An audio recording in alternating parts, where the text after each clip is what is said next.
अहो साहेब, आज तुमची लय आठवण येते बघा. काय झालं म्हणून काय विचारता?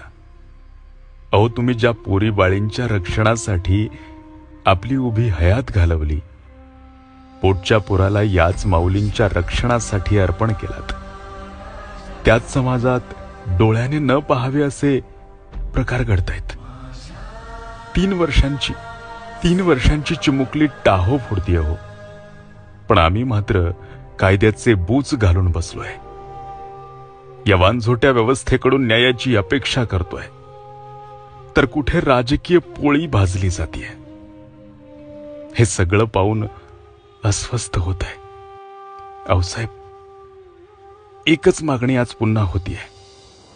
पुन्हा शिवकाळ यावा आणि करावा चौरंग त्या विकृत वृत्तीचा. करावा चौरंग त्या विकृत वृत्तीचा.